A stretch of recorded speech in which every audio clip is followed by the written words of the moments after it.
Hi, everyone, and welcome to another episode of The Mining Experience.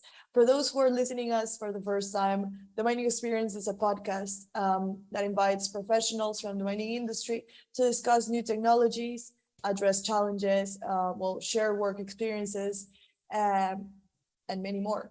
I am Daniela Jaimes, and I'm the marketing team leader at Promine. Today, joining me is Mohammed, our marketing manager. Hi, Mohammed. Hi, Daniela. Thank you for the introduction. It's finally good to be here again, hosting another episode. And I'm very happy to be here. So like you said, I'm the marketing manager here at Promine, and I've been here for almost 4 years now. And yeah, I'm looking forward to this episode. So essentially, in this occasion, we're going to talk about digitizing documents and its importance in the mining industry. We're very honored to have an expert in the field of digitization with us today who will tell us more about its efficiency and how digitizing information is key for mining companies to organize their data. Well, that's it. We are glad to welcome our consulting project manager, Pedro Gamboa. Pedro is a geologist and a mining specialist.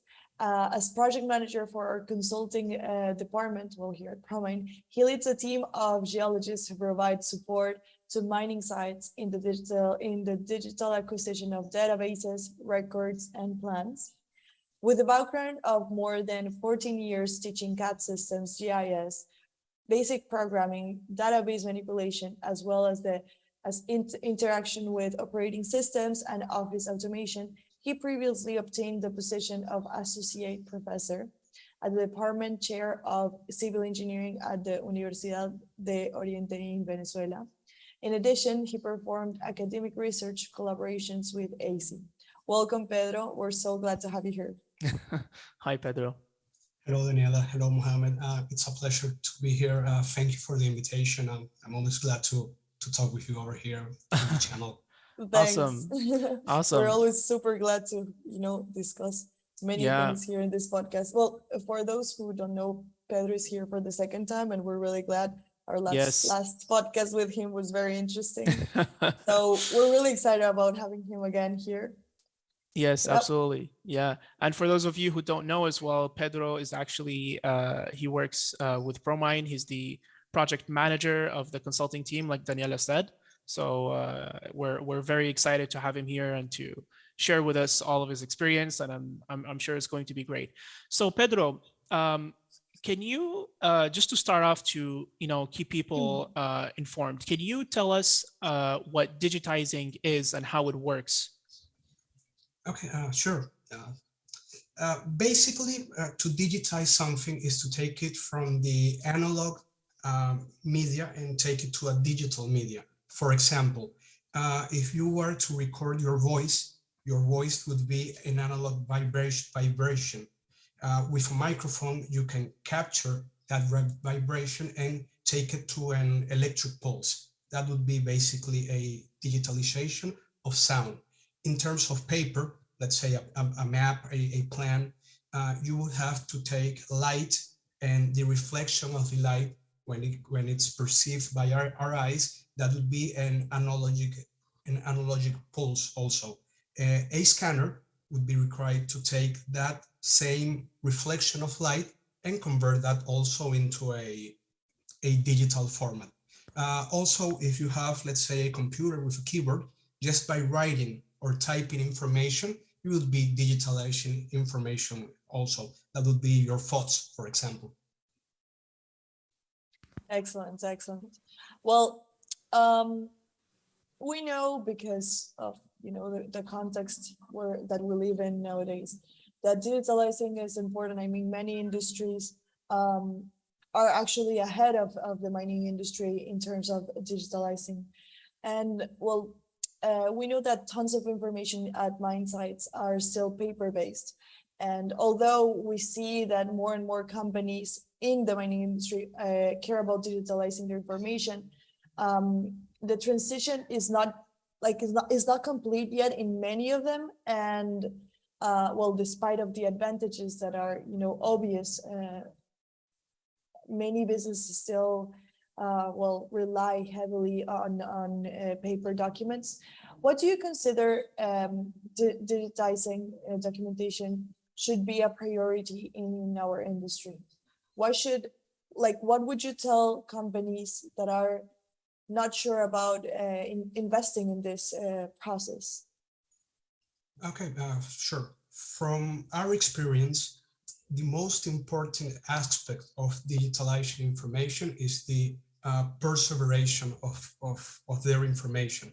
Normally, all the information is carried in hard copies, in paper, and paper tends to get destroyed in time.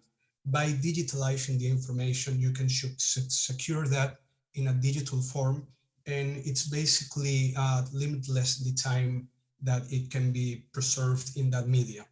Also, it's also good to inform that once the information is digitalized, it's more secure.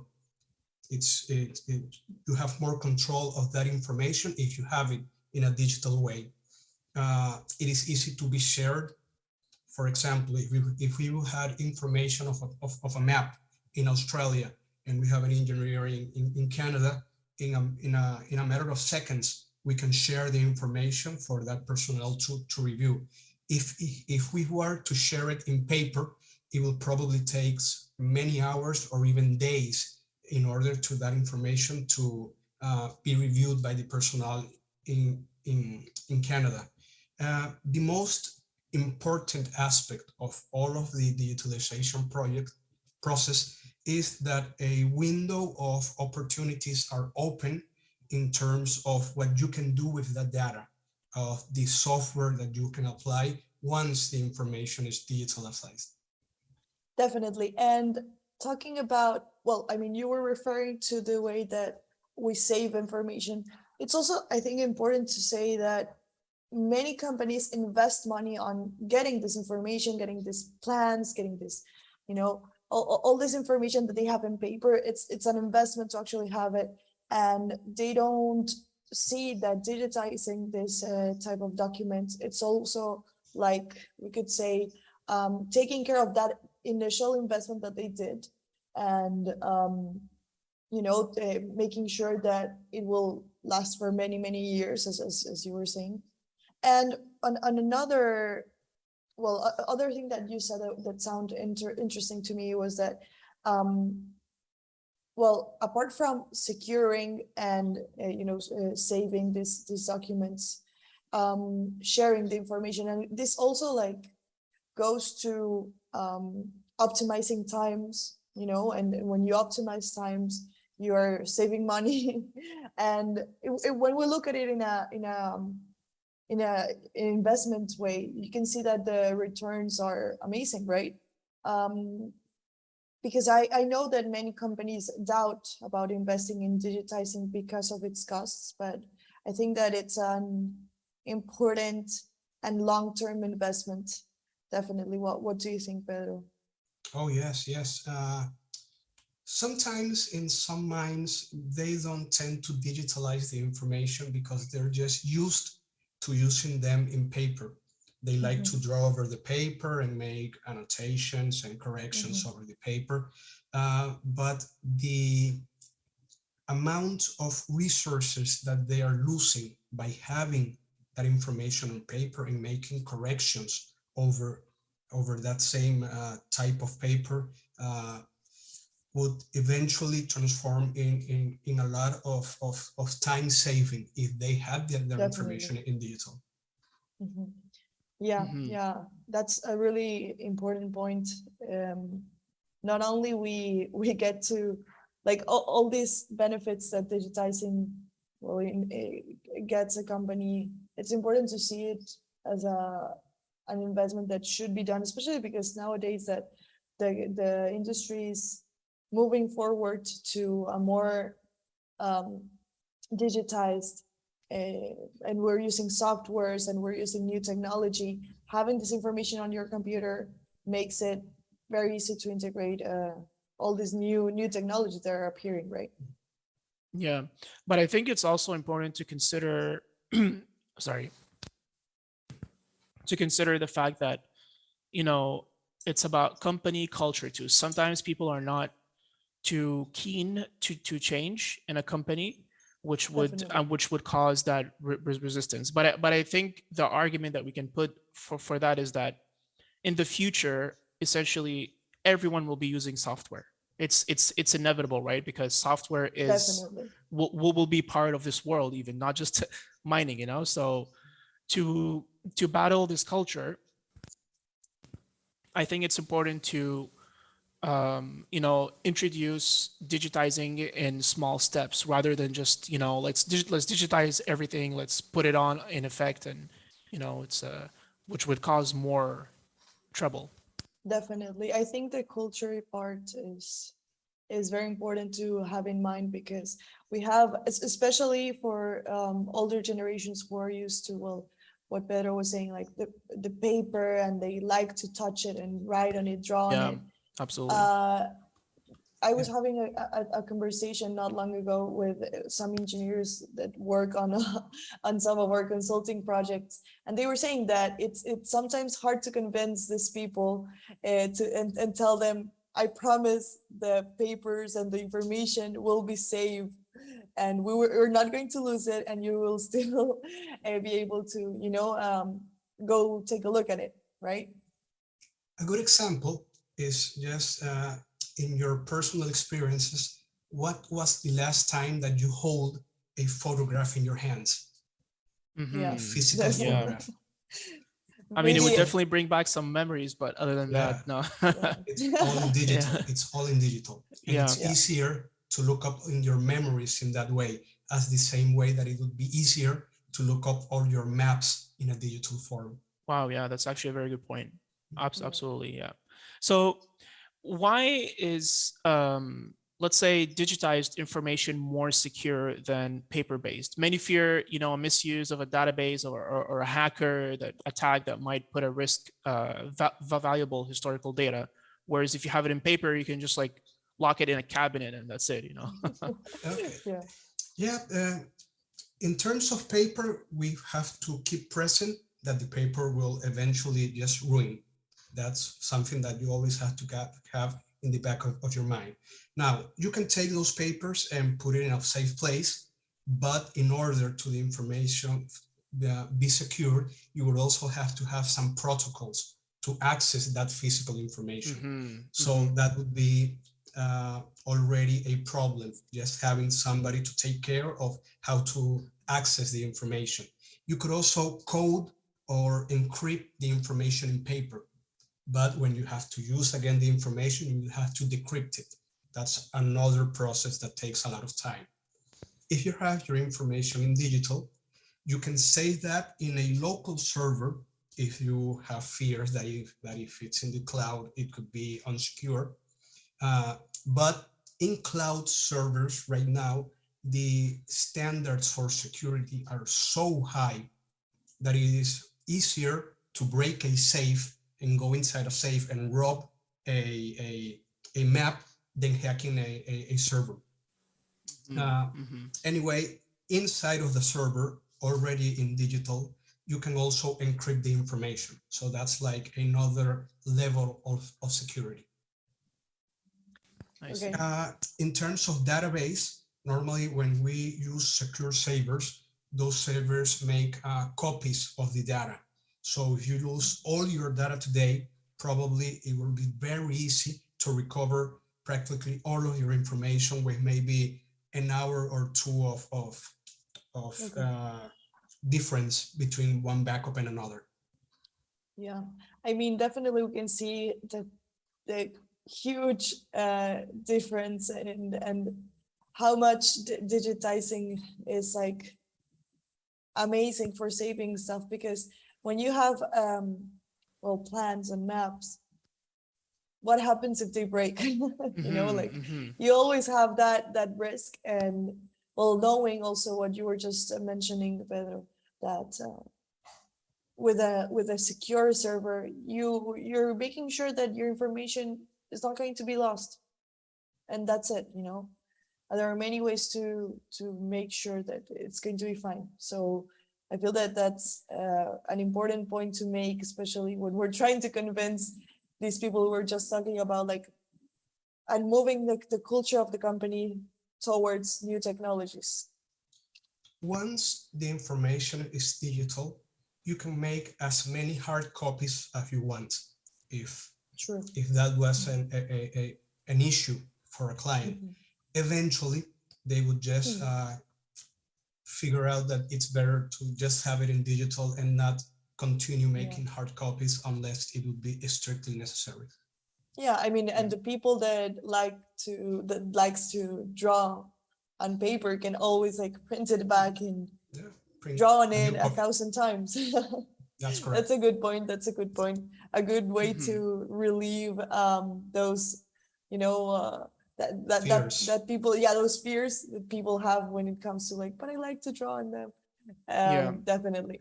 It's also it's becoming very sorry to cut you off. Go ahead. It's becoming very common to even like talking outside of mining, like when people draw things, it's very common now to vectorize it on like programs like Illustrator. Like it's not the first time that people do that type of stuff, and it's been tested before a lot of times. So I think that can like alleviate your fears a little bit.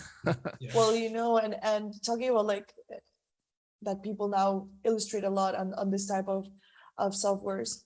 There are also like so many tools out in the market for people to draw directly and like digitize their drawings immediately, those pads and with the pens. Actually, I think one of our team members in the marketing when does that a lot. Those tools, and she actually works with them. But yeah, definitely like when we look at new technologies, the opportunities are infinite. Well, Pedro, and could you talk about, tell us about how is the process of collecting the information on the site and digitizing it, and like how does that happen, from collecting to having everything on your computer and save? Okay, in terms of going to a site to collect information on a site, basically the only thing you need is an equipment that can capture what you want to collect. For example, a simple digital camera would be enough to take a collection of photos of maps, and then you could work with that. Ideally, we would have to have a scanner, but a simple camera may work. Once you have acquired images of the information that you want to digitize, they can be maps, they can be sheets of papers with information, then you just simply go to a computer and use any type of program that can allow you to take the images and convert them into vectors, lines, basically with information that is inside of the same system, coordinates, angles, and those kinds of typical information. Or you could just write down in the computer all of the information that you have from a size, from plans. So that would be the basic process: acquire information, and then in the PC, do all you have to do in terms of deleting the information already in digital form. Oh, I see. Okay, so that's sounds pretty straightforward, but I guess in real life it might be more complicated than that. Yeah, and very time consuming, I guess. Is it? Yes, the software helps a lot, but you need a lot of expertise. You need definitely. It's not only expertise in digitalize, but also in the geological and mining terms that you are introducing in the PC. Yeah, definitely not anyone can go and take the maps and start taking pictures of it. It's way more complex than that, right? Because I feel that, like when we talk about digitizing, many people might think, okay, I take my iPhone and I take a picture and that's it. Like I just save it in a folder there. But when we want to do a good job, we definitely need a team of, well, geologists and mining experts that can guide us on how to treat these papers, how to save them, like do everything that we need to do to optimize, I guess, the information and make sure that it's saved properly, right? Yes, if you want to do a little bit of follow-up on that, for example, anybody can make a drawing, but not everybody is an artist. So that's the same that we can apply when we're going to digitalize information. Everybody can basically tap information in the PC. Everybody could try to make a map. Not everybody's going to do it well. Definitely. Oh, I see. Awesome. And talking about the tools that are commonly used for this work, what type of tools do you use? Or maybe you can tell us about your experience, like the tools that you used as well. Okay. In order to really have a good image acquired, you will have to need a scanner with high resolution. We need it to be high resolution because once you go to the mine and complete all of the first phase of acquiring information, it's very expensive to go again and take the equipment to do a second scanning. So it's important that the first time that you acquire your images, you do it in a very ordered way. So we need a high resolution equipment. We have to consider the size of the paper that we're going to scan. You can have scanners for example, A4 paper, letter size paper. Most of our drill hole logs come in that format. You also have scanners that have like a wide of 1 meter, that would be about 3 feet, or 1 meter 20, that would be almost 4 feet in wide, in order that you can also acquire maps and not just take a picture of it with a camera. So you could just scan directly a map with a scanner. That would be the first phase of acquiring the data. The second phase would be to have a robust PC, a good computer that has software that can allow you to take all of your images and process them in a correct way. Oh, I see. Okay. And are there any tools that are used to identify, you know, the or to validate the information? Do you know what I mean? Because of course, like you can't scan everything that you find on paper, but you need to validate it first. Okay, there are two types of validation that I can think of right now. One would be when you acquire the image. The first validation, it's mainly done by hand. It's visual. It's just seeing that the images were acquired in a correct way.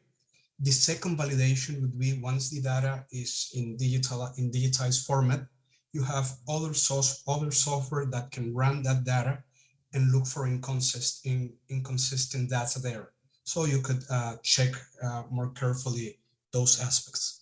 So it's more of a software than, you know, like a piece of equipment then. Yeah, yes. Okay. In terms of database, it would be more software related than equipment related. Okay. Perfect. Well, my next question would be, when you are collecting plans of maps from the mine site, how do you ensure you have the complete information? How do you, well, yeah, basically, what process do you do to go there and be like, okay, we have everything, let's move forward? Well, in that case, we rely on the client. He knows what information he has, which is the information that is most important for them and for their process. So they would be the first ones to give us what we are going to scan to later be digitalized. We can always make recommendations. For example, we always do like a backup check. And if we see that there are missing maps or missing maybe sections in a map, we could go directly to a client and just ask them to review if there is something else that it has to be added. but the main source of knowing if the information is there or not is the client. Definitely. Basically, we know that the process of digitizing, it needs teamwork from the people who are digitizing with the client and the experts on the mine. It wouldn't be possible without the client's help, right? It's all hand in hand. You have to move forward hand in hand. That's why I feel that it's so important that before deciding to, well, implement, digitize all the documents and bring experts to the company to do it, it's important that the client understands the importance of it, right? Yeah. Yeah, the first, the most interested in that their information is preserved should be the client. Mm-hmm. They should be the ones that because they have more at Value. risks. Yeah. Mm-hmm. And they're the ones investing on it, so they definitely should understand the importance of it. Mm-hmm. Some maps, when lost, are just irreplaceable. Just like wow. that. Yeah, because maybe it's something that you already mined and did a second workover, and so the first mining information is just lost. It's no way. There's no way to go back and reacquire it in site. So you depend sometimes of only the information that you have in the maps in your paper. And so, you can't do a virtual backup when you have it on paper. That's correct. Yeah. That's right. Wow. Yeah. And I know we talked about this earlier, but do you, when you like we said, the tools that you use for validation, in your experience, have you encountered a lot of discrepancies between the scanned data and the hard copy data? And when you find that, how do you, how do you fix it, basically? And like, do you have to rescan it or something, or how does that work? Okay. Normally, the rescan only is necessary when in the acquired image, you detect that there's maybe a gap of information. That could be just a simple error that occurred during the scanning process. It's also common that if the map is folded, maybe in a corner or maybe half folded, when you scan it, obviously that fold is gonna block the information that is underlaying. Mm-hmm. So in that case, you would have to make a rescan of that image.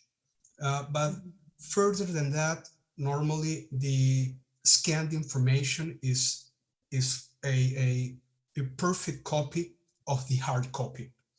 At least if the map is very long in dimensions, it's normal that when you're scanning, it tends to make a curvature just in the way that the paper is fed into the scanner. Scanners nowadays have algorithms that detect these curvatures and process them in a way that the image is, let's say, repositioned in the digital format. If that didn't happen in an autonomous way, the personnel with experience will detect that in the paper, in the image, and could make also some corrections over the image directly when doing the digitalized process. Excellent. And now talking about software requirements. I mean, you already mentioned some of the softwares that you need, but could you give us more information on what type of technical requirements, talking about more specifically software, do we need for digitizing information successfully? Okay, in terms of the acquiring of the image, normally the manufacturer of the scanner has a software that goes with it. Normally, it's the best option because the manufacturer makes the software to acquire the image. Once you have the image acquired, almost any kind of CAD software that's design assisted model would work. The only thing that you will have to take into account is that it would be multi-platform, that the file created at the end can be shared with other programs. And that right now it's almost a standardization. So basically any software that you use will be able to at least export to a more common file extension if it wasn't the case that it is already given that standard file extension. Okay, yeah, and actually, I was going to ask you. You mentioned that any CAD software, but could you tell us about it? For example, which one do you use or have you used in the projects that you have lead? Yeah, in terms of branding, we normally use AutoCAD and BricsCAD. Those are our go-to software. They have a lot of time in the market already, so we are confident in those platforms. I guess the CAD feature in three-dimensional too is much easier to draw in than other software. At least for the design aspect, right? Yeah. Yes. They have AutoCAD and BricsCAD also. They have a robust 3D modeling method, so it's commonly easy to use it. You only the operator only has to have that 3D view in his head. Have to be trained. That is correct. Yes. In watching 3D in the computer. Yeah. So we just to remind everyone watching us that we're going to answer all questions at the end of this podcast. If you have any questions, feel free to use the Q&A button in Zoom, or if you're watching us from Facebook, feel free to leave your question or comments in the comment section. Thank you very much. So moving on, Pedro, what are, well, we literally just talked about this. I had another question that wanted to talk to you about AutoCAD or BricsCAD, but can you talk to us a little bit more about their advantages of using it to digitize information in? Okay, mostly one of the main advantages of CAD and BricsCAD, there are two separate companies, but they have a similar interface, is that they are very intuitive programs. They, like I said, they have been in the market for a lot of years. Promine is integrated into this software. So any person that has used in the past AutoCAD, BricsCAD can, using Promine, take all of the advantages of these CAD systems and do tasks that wouldn't be possible to do if you didn't have the Promine models. There's specific tasks that Promine brings into the game when we're talking about mining and geological exploration I see. in our mines. Definitely. I was going to mention, well, I mean, you said that, of course, you like to use AutoCAD and BricsCAD, and you were just mentioning Promine, and I was wondering, would you say that it is harder to do all these tasks without Promine? Like Promine really helps you in the way, well, maybe we can say optimizing times and with all those tools. Can you talk a bit more about how Promine helps you in this process? Oh yeah, surely. For example, when we're modeling, doing 3D models, AutoCAD has some modules to work in 3D, but AutoCAD it's mainly developed for civil engineers or mechanical engineers. AutoCAD doesn't have specific modules for modeling a mine. those kind of surfaces or drift stopes that we see in a mine design, AutoCAD doesn't have them in a native form. So Promine brings that into AutoCAD. So you can use all the functions that you already know how to use in AutoCAD, and now go a step forward and start applying tasks that are more mine related. For example, block modeling. It would be, you couldn't do block modeling in AutoCAD without Promine models. Or surveys. It would probably take you like, years Yeah, just to get like a block model. Yes, that's correct. That's correct. In Promine, that's a task that you could do in probably 10 minutes if it was a huge amount of information. Correct. Excellent. Correct. And apart from these things that you have just mentioned, we know Promine can import and export information easily for, using these CAD functions. Is this like, how important is this in digitization process? Nowadays, any person that has in the past used a software to make maps probably did it in some kind of CAD system. That's the most likely. There's other software, for example, GIS software, geological information systems.